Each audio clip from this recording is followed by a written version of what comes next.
Accident, road অ্যাক্সিডেন্টে যে victim সে যন্ত্রণায় কাতরাচ্ছে, আর্তনাদ করছে, কিন্তু চারিপাশে মানুষ মোবাইল খুলে তা ক্যামেরা বন্দি করতে ব্যস্ত। এমন ঘটনার নিদর্শন কি আপনারা দেখেছেন প্রত্যক্ষভাবে? কেউ যদি প্রত্যক্ষভাবে না দেখে থাকেন, মোবাইলে কিন্তু এমন সেই অমানবিক কিছু ঘটনার সাক্ষী আমরা প্রত্যেকেই আছি।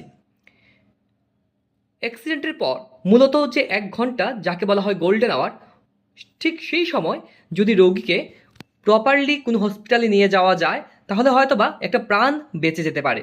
কিন্তু না, মোবাইল নিয়ে সবাই ব্যস্ত, কী করে তা ক্যামেরা বন্দি করবে। তো সেই অমানবিক দৃষ্টিভঙ্গি থেকে সরানোর জন্য, সঠিক পথে পরিচালিত করার জন্য গভর্নমেন্ট অফ ত্রিপুরা একটা মূলত 2টি স্কিম লঞ্চ করেছে। একটার নাম হচ্ছে রাভির স্কিম।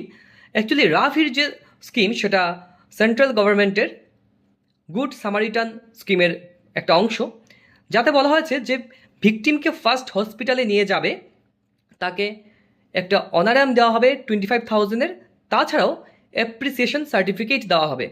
আর আরেকটা জিনিস, অনেকেই ভয় পায় যে রুগীকে নিয়ে গেলে পুলিশের ঝঞ্ঝাট, আইনের ঝঞ্ঝাট সহ্য করতে হবে, তাই হয়তো বা অনেকজন এগিয়ে আসে না। তো সেখানে বলা হয়েছে না, কোনোভাবেই পুলিশ বা আইনের বেড়াজালে তাকে পড়তে হবে না।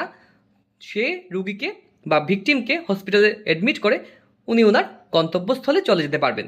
সেটাই হচ্ছে রাভির প্রকল্পের মূল উদ্দেশ্য। আরেকটা scheme government of Tripura launch করেছে, সেটা হচ্ছে গিয়ে cashless scheme, medical cashless scheme up to 1.5 lakh.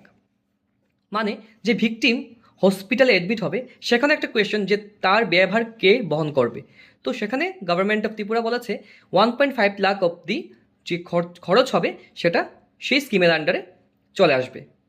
তাই সবাই মানবিক হয়ে মানুষের সাহায্য করুন, সেটাই স্বাভাবিক। অনেকেই আছেন যারা সে টাকা পয়সা এসবের জন্য নয়, কেউ বিপদে পড়লে ঝাঁপিয়ে পড়ে, নিজের প্রাণ দিয়েও আরেকটা প্রাণকে রক্ষা করতে চায়, তাদেরকে তো অবশ্যই কুর্নিশ জানাই। কিন্তু সব কিছুর সঙ্গে আমার ভিডিওর একটা মূল আলাদা একটা আসপেক্ট আছে, এক্সাম পয়েন্ট অফ ভিউ। তো এই কারণে বলছি, এই ভিডিও রিলেটেড যে ইনফরমেশন এবং তার যে এমসিকিউগুলো আমি ভিডিওতে দিয়ে দেবো।